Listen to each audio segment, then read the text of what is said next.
Ces Oreña-Drilon. I'm Pauline Verzosa. And I'm Shawn Yao. The big stories tonight. The Senate President highlighted the value of finding common ground in his Independence Day message. But it looks like his chamber and the lower house are nowhere near that, as the stalemate remains over the impeachment of the Vice President. Just like in the Duterte ouster case, the two houses of Congress are also pointing fingers, this time on why the legislated wage hike bill failed to pass. Workers' groups are blaming both the Senate and House for yet another letdown. And against the backdrop of a delayed impeachment and a still unpassed wage hike, the country celebrates its 127th year of independence amid feelings of both optimism and frustration. The decision of the Senate, sitting as an impeachment court, to return the articles of impeachment is deeply concerning. Yan ang pasya ng impeachment court bilang mga taga-usig, dapat nilang galangin at sundin yun. Deeply concerning. This is what House Speaker Martin Romualdez thinks of the Senate's decision to return the Duterte articles of impeachment to the lower house. In his speech, right before the House adjourned its third regular session, Romualdez defended his chamber, saying the impeachment proceedings followed the law. Still, he vowed to comply with the requirements of the impeachment court. The decision of the Senate, sitting as an impeachment court, to return the articles of impeachment is deeply concerning. These articles were transmitted by the chamber in accordance with the Constitution and with the overwhelming support of 215 members who answered the people's call for accountability. The House of Representatives acted not out of haste, but with deliberate care. We followed the law, we honored our mandate, and above all, we stood for what the Filipino people deserve. Just before the House adjourned, a resolution certifying that Duterte's impeachment did not violate the Constitution was approved. But the chamber also approved a motion deferring the acceptance of the remanded articles of impeachment until the Senate provides clarification, particularly on the second condition it set. The upper chamber wants the House of the 20th Congress to express willingness to push through with Vice President Duterte's trial. In an interview today, Senate President Francis Escudero maintained that the lower house should follow the orders of the Senate as an impeachment court. Escudero likewise said that Vice President Sara Duterte should do the same with regards to the summons issued her. Yesterday, Escudero had said that the Senate and the House are not equal in the context of an impeachment trial. Pero dalawa ang kautusan ng impeachment court.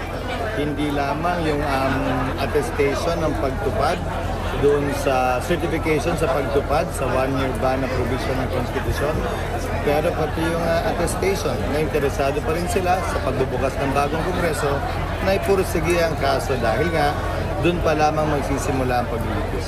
Nampa siya ng impeachment court bilang mga taga-usig, dapat nilang galangin at sundin yun. Papareho din sa parte ni VP Sara, dapat galangin at sundin din niya yung summons na inisu ng impeachment court. The question is, will the impasse between the Senate and the lower house on Vice President Sara Duterte's impeachment lead to a constitutional crisis? Well, for Senator Win Gatchalian, he says it could. Gatchalian told 1PH sa Totoo Lang that the impending impeachment trial has entered into uncharted territory. That's as both the Senate and House continue to interpret the law and their constitutional roles in the process differently. He added that the confusion over procedure and legal interpretation could delay the trial or lead to further complications. Gatchalian is one of 5 senators who voted against returning the impeachment case to the lower house. Hindi natin alam kung ano magiging reaksyon ng lower house. Hindi rin natin alam kung ano bang reaction ngayon. Baka nga sa mga taong hindi sang-ayon sa nangyari, pwede rin sila mag-file ng Supreme Court case para i-clarify ito or i-compel ang Senado. So ang punto ko dito, dumami yung uncertainty. At whether to madidelay ito o hindi rin natin masabi dahil nga bago itong nangyari.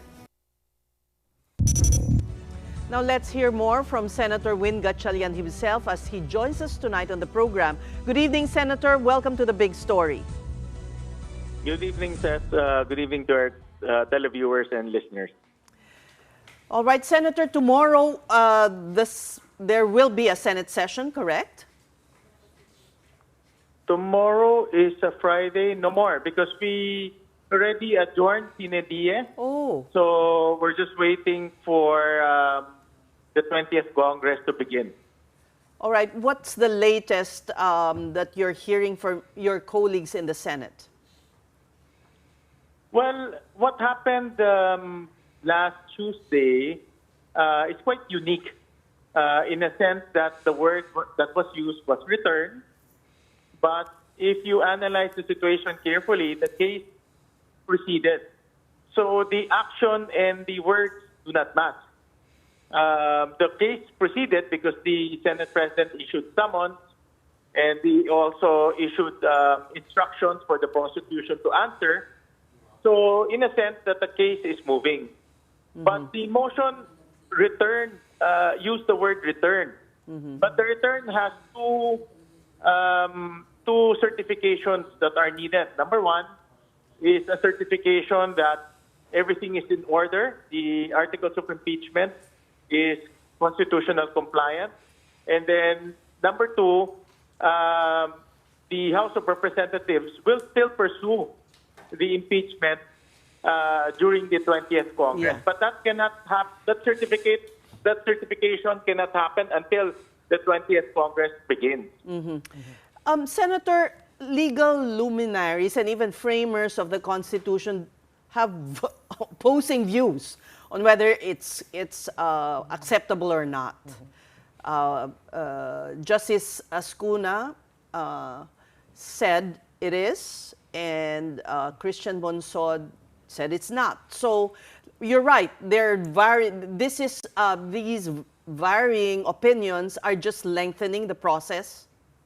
How can we speed it up? Well, Tess, napuyat nga ako watching both legal luminaries last night. I watched the interview of Justice Ascuna, and then I also watched the interview of Attorney Monsod. And for me, what is basic is what's written in the Constitution. That's why, in my opinion, what is certain is what's written in the Constitution, meaning once the impeachment complaint has been transferred to the Senate or transmitted to the Senate convenes and tries. And all of those issues that is surrounding the case should be raised during the trial proper, as I elaborated during the debate. Because during the trial proper, all of these things will be raised by the defense anyway. Then let's resolve it in a very transparent manner so that the public will understand. What we don't want to happen right now is mistrust to the institution. All of these questions are being raised because people are uncertain whether the impeachment case will continue or not. And that uncertainty is also creating mistrust to the institution. So we need to make sure that there is certainty so that people will trust the institution will carry out its constitutional duty. Senator Gatchalian, the move of Senator Cayetano to amend the original motion of Senator Bato de la Rosa, what is your sense of it? Was it, thought of at that moment as a compromise, or was it something, some people are calling it a conspiracy? Was it hatched? What feeling did you get about this amendment of remanding the articles of impeachment back to the House? Well, such compromises is not alien to the Senate and to the legislature as a whole. Both the lower house and the upper house, when we craft laws, when we make proposals, if the proposal is not well received by the body, then you find a compromise. So it can be something like that, no? So that things will start moving, and the impeachment proceeding will still go through. So what happened during the last Tuesday? If you look at what's happening right now, at least the impeachment proceeding is moving, and the action there is the summons that were issued. However, the return is something that is different. It's really novel. If you look at the two other impeachment cases, there was no such thing that happened. So this is something different, and that's why if you introduce things that are different, you also introduce uncertainty to that effect. And that's what we are trying to avoid. Okay, to the point of Ces about advanced negotiations happening, I mean, we did get a kind of a visual view at what was going on in the plenary, but the audio was turned off. We also have been hearing and seeing videos na nagtatalunan yung mga senador, no, Senwin. Can you give us a sense of how those negotiations went? Because at the time that the voting happened, some looked happy, some looked a bit more frustrated. What can you tell us? What can you share with the public? At least konting transparency na lang din. Well, I'm not privy to those negotiations, if there are negotiations.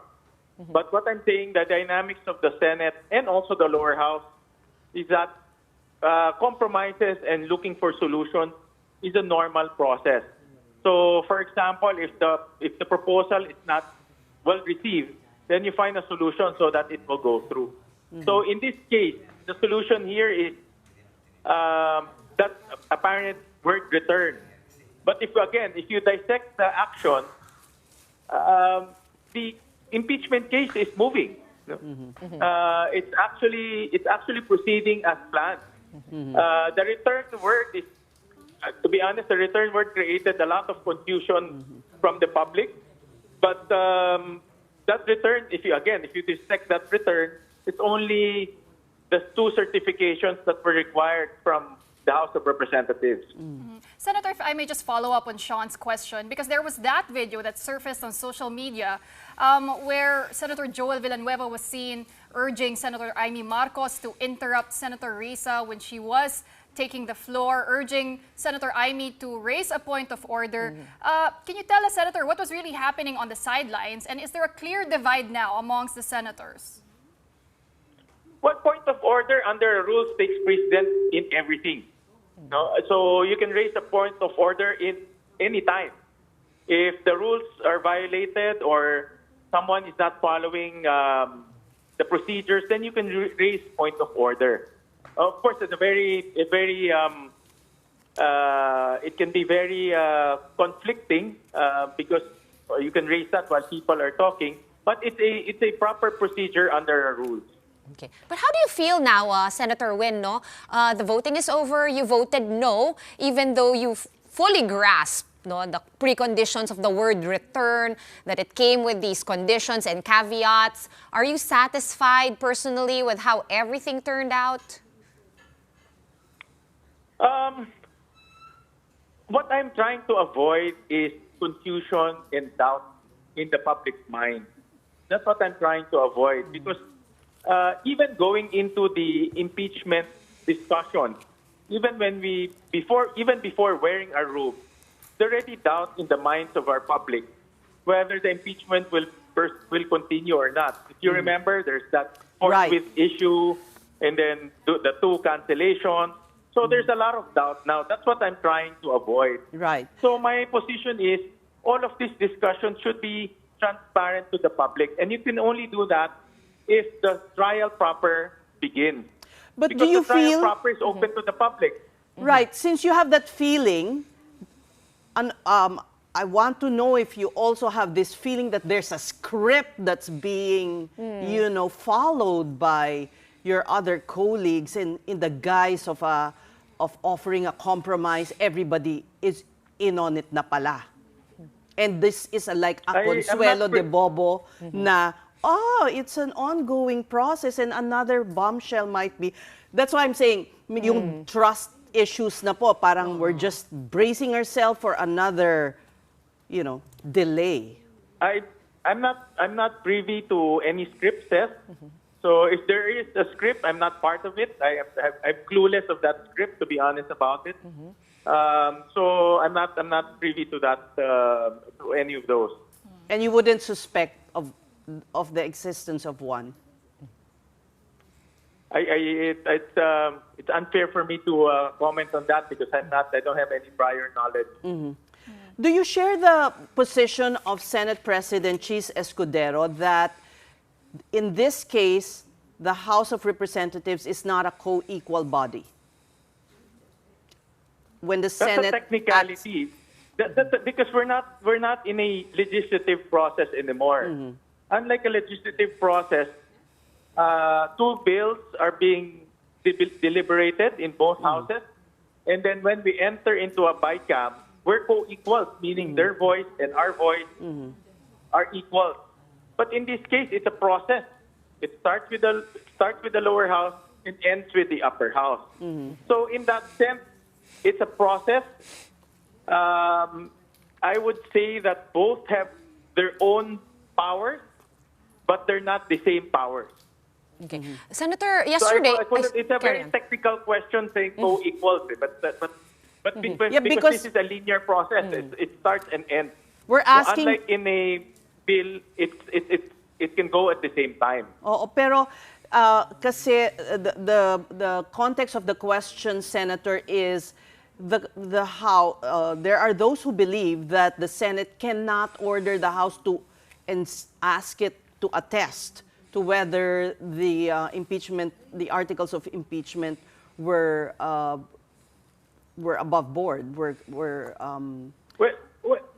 answer that question, I will go back to the Constitution. What does the Constitution say? Does the Constitution give us the authority to order the lower house to correct certain deficiencies? It's not in the Constitution. The Constitution clearly says that once it's transmitted to us, we go on trial, and we can once the trial begins, we can either acquit, we can either pass judgment, or even dismiss the case if necessary. Senator, you are one of 5 senator judges who voted against returning the articles of impeachment to the House. Were you surprised with how outnumbered you were, with how your colleagues voted in that particular vote?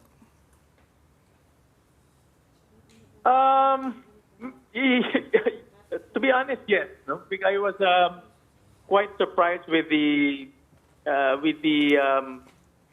large number that voted in favor of it. No, I thought it will be quite close, because the word "return" is the contentious word.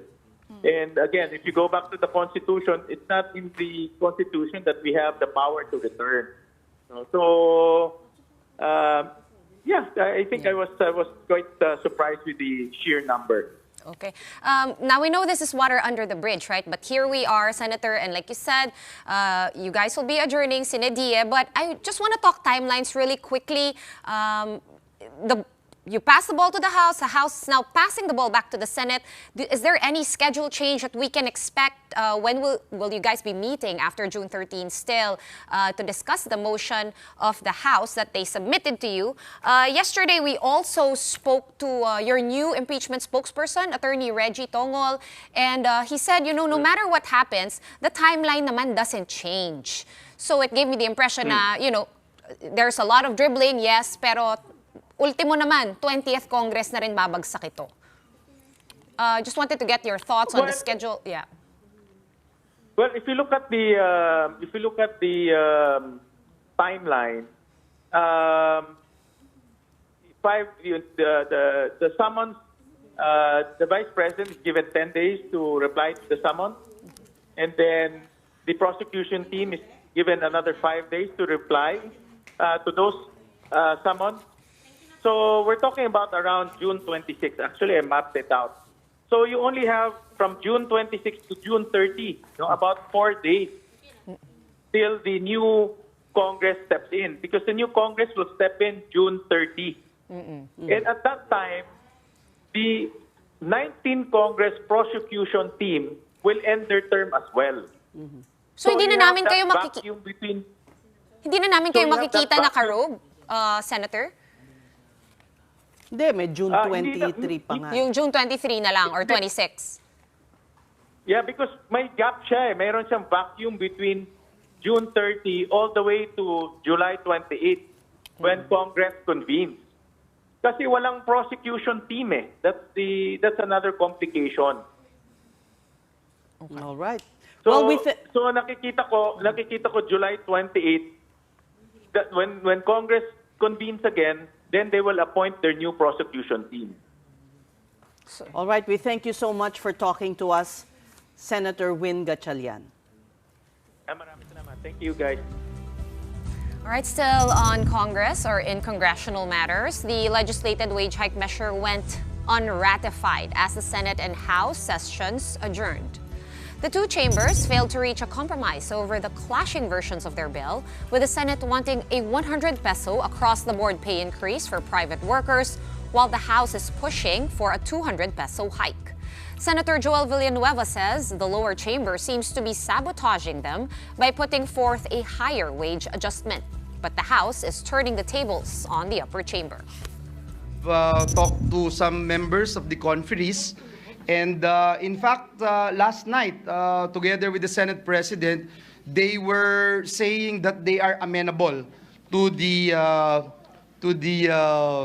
Senate version, to adopting the Senate version. And so we thought that it's going to happen. And if that will be vetoed, we torpedo the measure, and it looks bad on everyone. So, Mr. President, I just want to put that on record, that the Senate has stood up and fought for these sectors. Unfortunately, our friends in the House have not been very accommodating on this issue. The Senate killed the 200 peso wage hike bill. Ayaw ng Senado makipag-usap. Ang gusto nila, tanggapin na lang ng tao ang 100 pesos nila. Bakit? Bakit binabarya ng Senado ang mga manggagawa? We were ready to deliberate. We came in good faith. But what the Senate gave us was a take it or leave it ultimatum. Wala silang balak makipag-usap. Ang gusto nila, susunod lang kami sa gusto nila. As a result, what's supposed to be the first legislated wage hike in almost 4 decades will have to go back to committee level in the upcoming 20th Congress. Labor groups believe that Congress just took workers for a ride.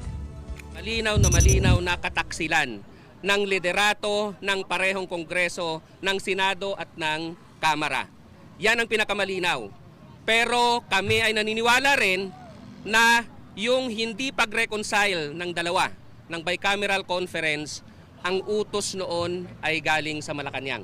Mukhang nilaro lang nila talaga yung mga manggagawa. Dahil bagamat totoo na may pagkakaiba po ang Senado at saka ang lower house sa kanilang amount, hindi naman po insurmountable yon eh. Talagang meron po nangyaring machination para talaga deliberately patayin yung batas. We're just going to take a quick break, but coming up, we speak to the Department of Foreign Affairs to check on Filipino communities in the United States as anti-immigration protests spread across states. The big story will be right back. Keep it here on One News.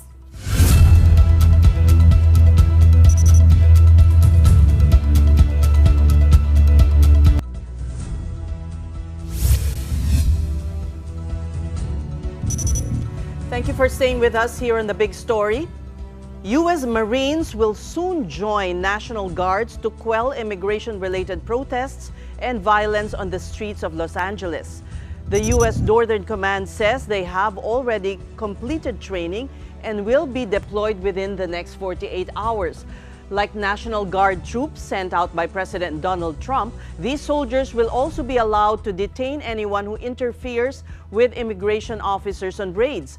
Police are already conducting mass arrests of protesters after the emergency curfew from 8 p.m. to 6 a.m. LA time. As of last count, around 200 people have already been held in custody. Trump said he sent in the National Guards and Marines to liberate Los Angeles from the violence of protesters, but many residents have said no thanks. At the moment, it's not only LA that authorities have to deal with. Protests have also popped up in other U.S. cities, including Washington, D.C., New York, Seattle, Chicago, and Las Vegas. President Bongbong Marcos has directed concerned government agencies to assist Filipinos affected by the Los Angeles protests. Let's get updates from Assistant Secretary Bob Ferrer, who heads the Department of Foreign Affairs, Immigration Affairs. Good evening and welcome to the Big Story, ASEC. Hello, Ces, and your co-host Shawn Yao and Pauline Verzosa. Pleasure to be with you. We understand there have been Filipinos who were arrested during the raids that are being done there in Los Angeles. Well, good evening to your listeners and watchers. I have updates from our Consul General in Los Angeles, Adelio Cruz.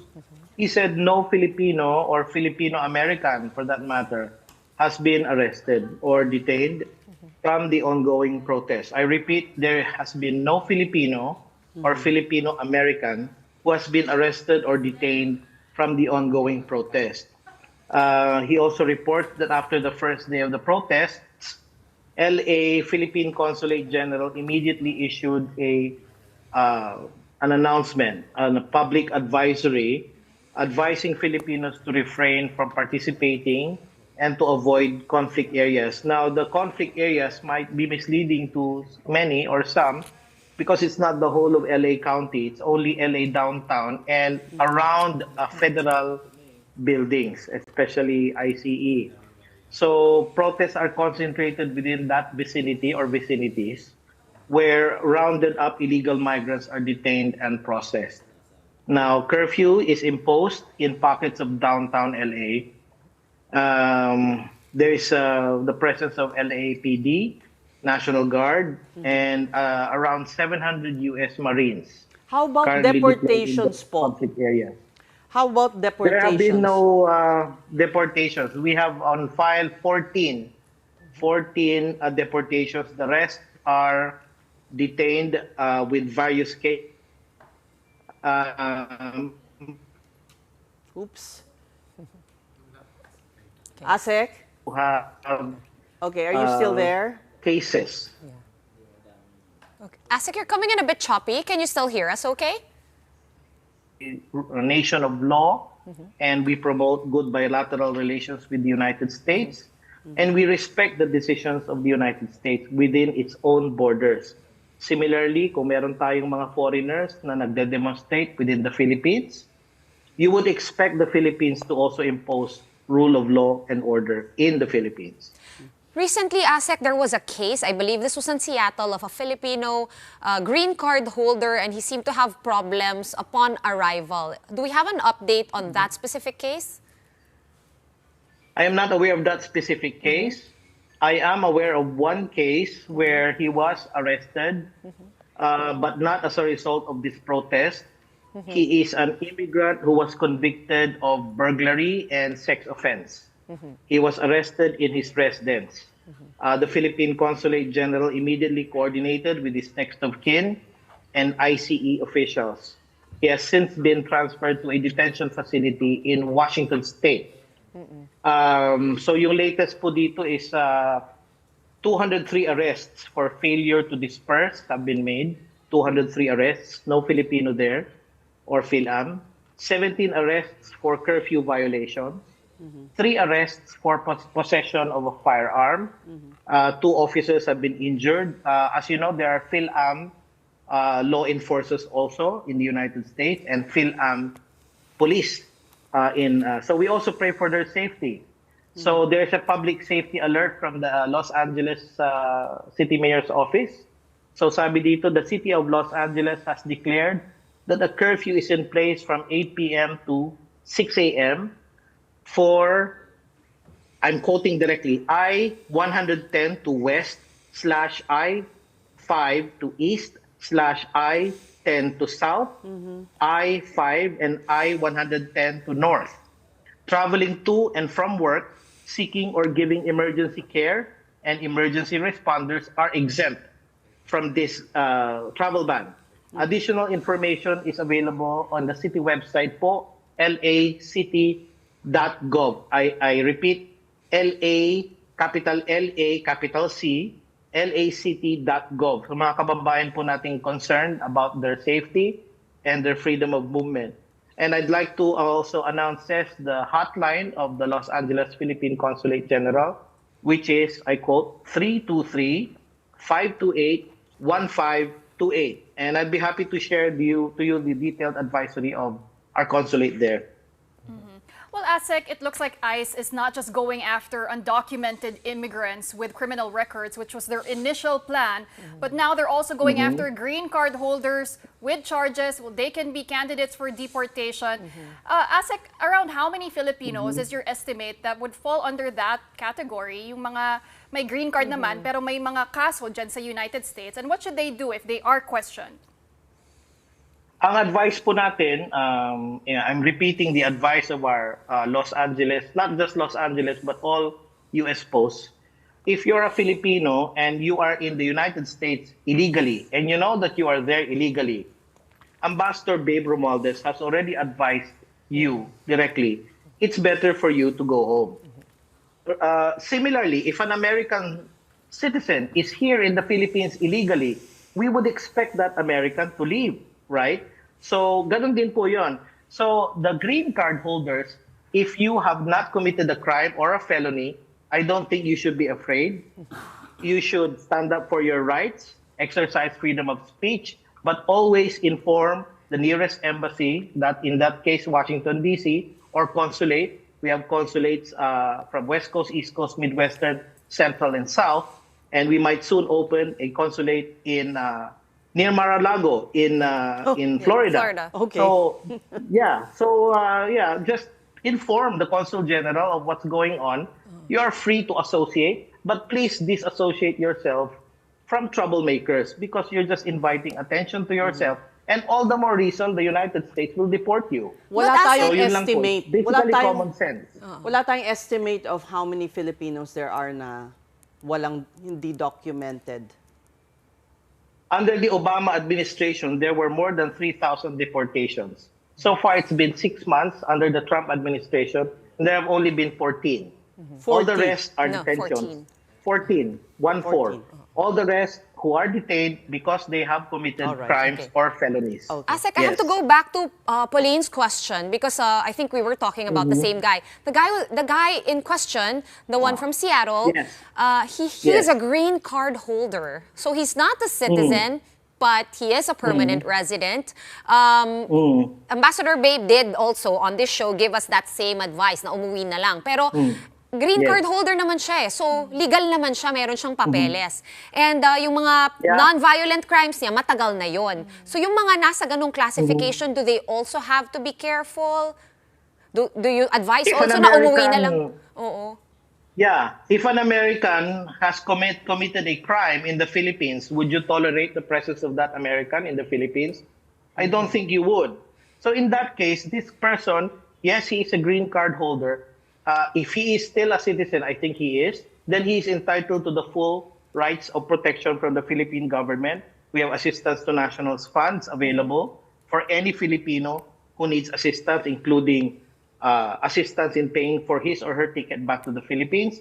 And we also have legal assistance funds, but these are not for the purpose of legalizing your stay. But if you have committed a crime and you are indigent and you need legal assistance for a particular crime that does not fall into a category that fits deportation, then we leave it to the ambassador and the consuls generals to make that assessment and make the recommendation to the Secretary of Foreign Affairs, and then we come with a decision within 24 to 48 hours.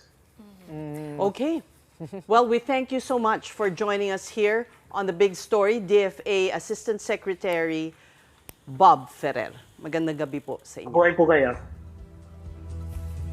We're pausing for another quick break, but when we return, we visit the hospitality industry and see what it's doing to keep up with the campaign for sustainability. Keep it here on One News.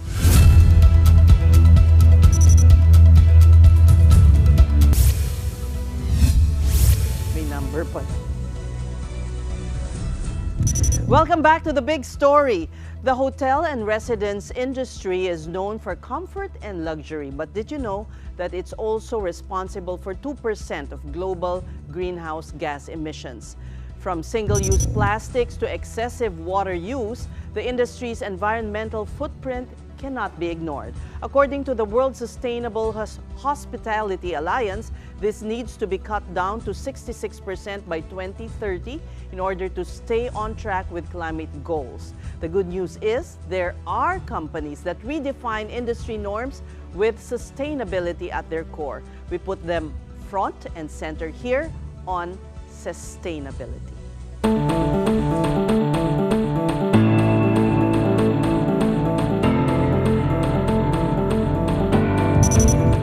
Our guests tonight have been in the residential and hospitality industry for 20 years. They are now leading a greener future with one of Dusit's most sustainability-forward properties, Dusit Thani Lubi Plantation Resort in Davao de Oro. Please welcome father and daughter tandem, Tomas, who's the CEO, and Monica Lorenzo, Leisure and Business Development Director of Torre de Lorenzo Development Corporation. Welcome both to the big story. Thank you. Thank you, Ces.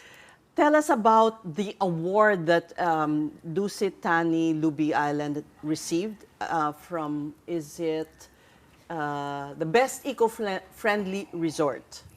Yes. Well, Monica, I guess. Yeah. You can So, Monica will. It's always the daughter who knows all the details. No, so last 2024, we were awarded Most Eco-Friendly Resort by Property Guru. So, out of all the hotels in the Philippines, we were extremely honored to receive this award for all the sustainability initiatives we've been able to put in Dusit Thani Lubi Plantation. So from our solar, how we treat our water, our coral and marine sanctuary, I think all of those tied together really sets our island apart from other resorts. Were you the one who egged your dad to be more sustainable, or was this a business? It's usually the youth kasi that. Actually, no, because this island, the entire idea behind it, happened way before I joined the company. So I was still, I think, in high school, where 2013, so wasn't really such a big thing. But when we thought about it, we were being sustainable before sustainability was ever became a buzzword. Yeah, when I first got on the island 35 years ago, we checked, the marine life around, and it was really very poor. The coral was almost gone. The fish was overfished. So it took us 35 years to really bring it back to where it is. So we made sure we protected the corals around the island. And then when we decided to put the Dusit Thani Lubi Plantation on it, I just come back from the Dusit Maldives, and I said, we have a similar island. Let us manage it and take care of it, just like they do in the Dusit Maldives. You have a 1 megawatt solar plant there, right? How much greenhouse gas emissions have you avoided from using solar? Maybe an easier way so that your a more layman understanding, your listeners and viewers will understand. Is we went from, let's say, 2,500 liters a day of diesel to 800. Ooh. Okay. So that's big. Just like when I talk about our water heaters that use... Yes, I took pictures of it. Yes. I hope we can show. Go ahead, explain. Our water heaters cost us nothing to heat the water because it uses the air conditioners to heat the water. I've never heard of that. It is a Malaysian technology which I saw in Dusit Maldives, and we've put it in all our 83 rooms on the island, and even in the restaurants. So it costs us nothing as long as your air conditioner is running 2 to 3 hours of the day. Your aircon is heating the water, and we have piping hot water, and that, my estimate, is saving, in layman's terms, 286 planchas a day. That's a good way. And just to be clear, Lubi Island is on, the island itself is in the Davao Gulf? Yes. So our resort, we are not on Samal Island. We have our own island. It's called Copiat Island in Davao de Oro. And it is in the Gulf. It's an 87-hectare island. And, you know, the development really was done sustainably. And we wanted an all-suite, all-villa, low-density resort, really for the Mindanao market. But it has grown to include even the international market. You mentioned that there's an aquifer beneath the island. Yes. So to explain that is, we have a shallow well. There's an aquifer. There's a water aquifer from 3 feet to 68 feet. It's a balloon of water underneath the island. The island is all sand. You're fortunate to have that. Yes. And it rains almost every afternoon in Mindanao. And we do not get typhoons, maybe once every 30 years. So that aquifer gets refilled almost every day, and that is the water that we use to treat and use it for the resort, which we treat again with the wastewater, and we can use it to water the plants afterwards. So you have your own water treatment facility. Yes, as we well. have They have desalination pa. Because that would be salty. Correct. We have to do a desalination plant. And also a reverse osmosis plant. So we have a backup system so that we get your very, very clean, drinkable water from our shower water is drinkable. Unlike other resorts where you're told, don't open your mouth. Yes. And there's a sign, this tap water is not potable in like 5 languages. It's the opposite. We actually tell people, drink the water in the shower, please. Okay, I wanted to ask about the engagement and the participation of the local community in your sustainable efforts. Did they welcome this? Was there a bit of a hesitation at first? What's it like right now? Well, I'll start and Monica can continue. We have actually put Davao de Oro, the province, on the map for hospitality. Imagine putting a 5-star resort and hotel in Davao de Oro. In fact, all the communities around us, that is our source of employment. And many of them, I'm both happy and sad that they get trained, they go abroad and they get terrific jobs in hotels, top resorts around the world and on even in cruise ships. And you can really see the growth of all those communities around. And then Monica can explain about the other projects we do with the locals. No, so this last weekend, actually, we inaugurated the Lubi Art Project. So with 9 internationally renowned Filipino contemporary artists, we had a residency program where they come on the island, spend at least 2 weeks looking at materials and working with the local community to create these larger-than-life art installations on the island. So the brief that we gave them, all these artists, is 1, you're not allowed to buy anything, so please just look around the island, whether that be excess materials, natural resources that might have washed up on the island.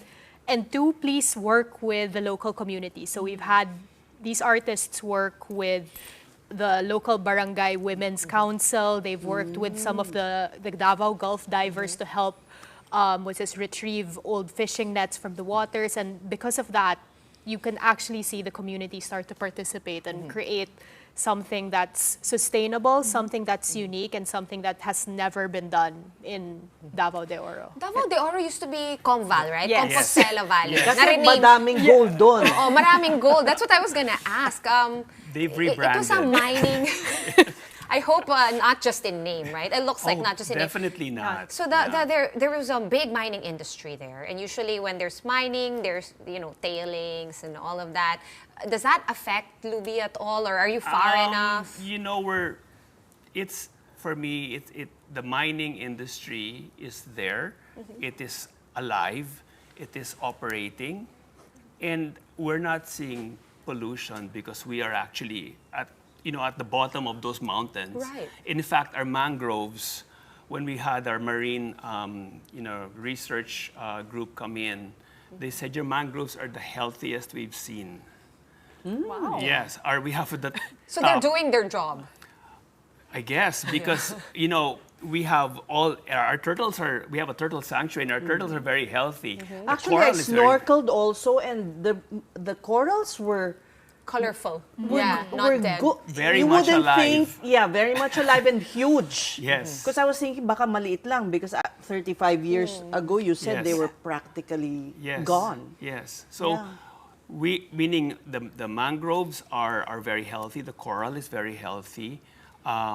Even the fish stock has really improved with the Davao divers in Yigo Tahoe. That group, they really put together a whole coral sanctuary. How did you revive the corals? I'm curious. And Stop share with fishing. Stop fishing. Kasi yung fishing may cyanide and dynamite. Yes, stop fishing, and we really made sure that those areas, that the fishermen were of course taken care of, but they were outside because they will keep on coming closer and closer. Especially, we see those flashlights at night in the water. You see them catching. I mean, that's very destructive because they'll destroy whatever coral is there. Also, parking of boats. We even teamed up with the Coast Guard. We put up the Coast Guard provincial headquarters right there in our welcome center, so the Coast Guard will go around and really monitor. How do the fishermen feel about this? Have you integrated them into Yes, your...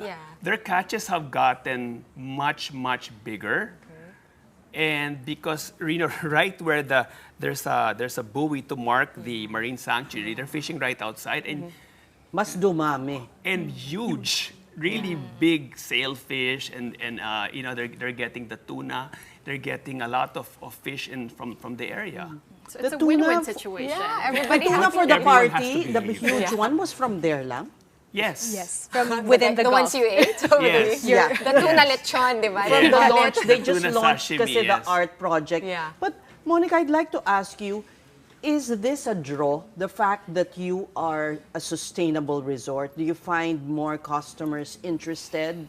Definitely with the younger crowd, that's what they're looking for. And we make it a point that we explain all our sustainability initiatives. We take guests back of house to show them the behind the scenes. Okay, this is how we bottle your water that's in your room. This is how We our don't have solar single-use works. plastics. We use all bottled water.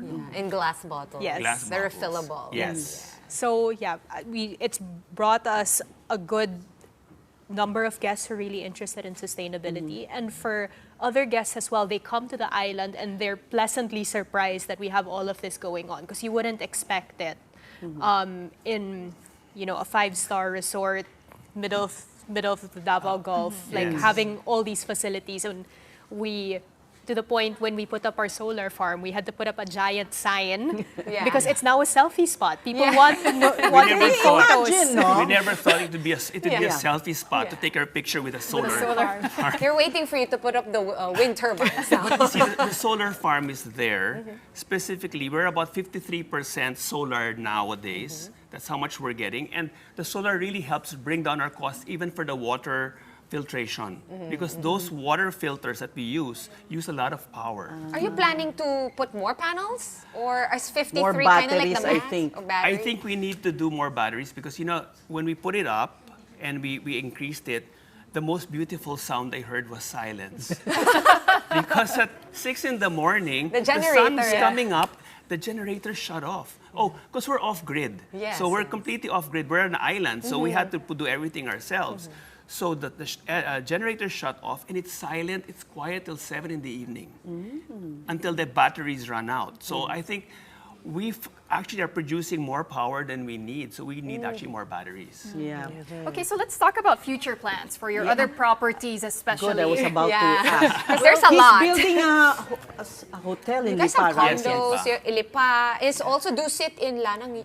Well, we yes, have yeah, it's also yours. yes, we have Dusit in Davao City. That's our Dusit. So we have our Dusit is our operator for some of our hotels. We also have Ascot, and whatever we're trying to do is really, it has to make sense. I always tell people I'm not doing sustainability because it's the buzzword or everybody talks about it. I'm doing it because it makes sense and it saves us money because we're a business.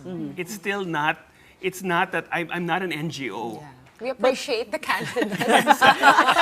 Still, well, but your hotel, for instance, is closer to Metro Manila now. What are the sustainable features that you'll be putting? Oh, definitely. We do a lot of recycling. We do a lot of our herb gardens, because we've seen even herb gardens in Bali on the roof of hotels. So, and the rapport with the guests is amazing, especially if they're below 35 years old. Excuse me, we also like sustainability. Yes.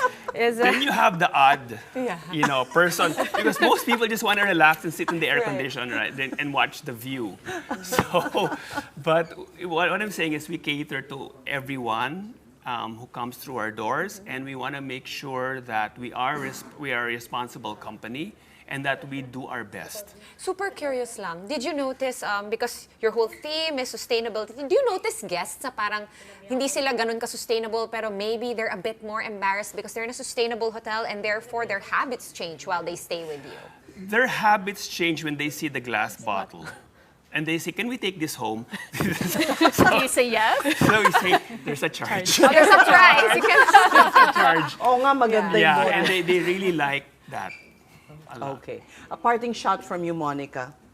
What do you have to say about your role as a young person in this industry?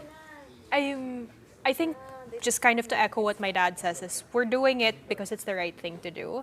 Not, it's nice that we get the awards for it, but at the end of the day, we're doing it because it makes sense for the business, it makes sense for the planet, it makes sense for the communities we work with, and hopefully this sets an example for other developers, because we know that it's good when more people are doing this Great. thing. Yeah, right. Set an example. Thank you so much, Tomas and Monica Lorenzo of Torre Lorenzo Development Corporation. Right, well, meantime, it's been overcast lately, and here's why. Pag-asa says the low-pressure area inside the Philippine Area of Responsibility is turning and now has a big chance of developing into a tropical depression within the next 24 hours. The LPA was spotted 200 kilometers north of Itbayat, Batanes as of 3 p.m. today. It is also pulling in the southwest monsoon, bringing rains over Luzon and parts of Visayas. If this develops within the PAR, the first tropical depression of 2025 will be called Auring. Pag-asa sees between 9 and 16 tropical cyclones hitting the country from June to October. It is a rainy Independence Day, and as the country celebrates its 127th anniversary of freedom, hot topics of the year also came to the fore, such as Duterte's impeachment and the unrealized wage hike. Mobile Journal Isa Abelio with that story.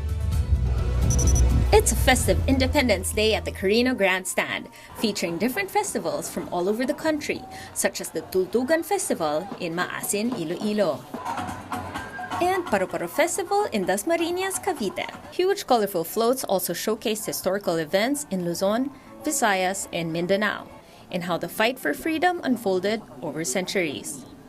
Also on display, the government's land, sea, and air assets. President Bongbong Marcos and his family cheered with the rest of the crowd. In his speech, the chief executive paid homage to heroes who made the ultimate sacrifice for Filipino freedom, with emphasis on the importance of protecting it. That fight, Mr. Marcos says, takes on different forms against different enemies, including fake news. Maging mapanuri tayo lagi. Alamin natin ang totoo. Labanan ang mga kasinungalingan. But the real enemy of freedom, according to the president, are officials who are insensitive to the needs of Filipinos. Pananagutan natin hindi lang ang mga umaabuso sa tungkulin, maging ang mga nagkukulang sa paglilingkod. Dahil mas madadama ng Pilipino ang kalayaan kung may pagkain sa hapag, may maayos na transportasyon, may gamot para sa mga may sakit, at may dignidad ang bawat manggagawa. Vice President Sara Duterte also had a message for Independence Day while on a family trip abroad. She underscored the need to protect liberties, especially against those who turn a blind eye on hunger, poverty, corruption, illegal drugs, and lack of education. Huwag nating isuko ang kalayaang ito sa mga taksil at walang malasakit sa ating mamamayan at sa ating bayan. Patuloy nating ipagtanggol ang ating kalayaan at kinabukasan mula sa mga mapangalipin. And as the country's top officials give their messages of optimism from their respective platforms, militant groups took their frustrations to the streets. They gathered at the EDSA People Power Monument to protest what they called was the double black eye Filipinos got. First, from the death of the legislated wage hike. Then, the delay in the impeachment trial of Vice President Duterte. The rains nor the lack of permit to assemble did not stop the protesters, who promised more of the same mass actions as a way to fight for basic freedoms of most ordinary Filipinos. Mobile journalist Isa Abelio, we are One News. For our big picture tonight, still in theme, we have more images celebrating the 127th anniversary of Philippine independence. In the city of Manila, DLSU's iconic St. LaSalle Hall lit up with the colors of the Philippine flag and a tribute that proudly stated, Lasaliano Pilipino. Up north in Pangasinan, the province's delicacies took center stage.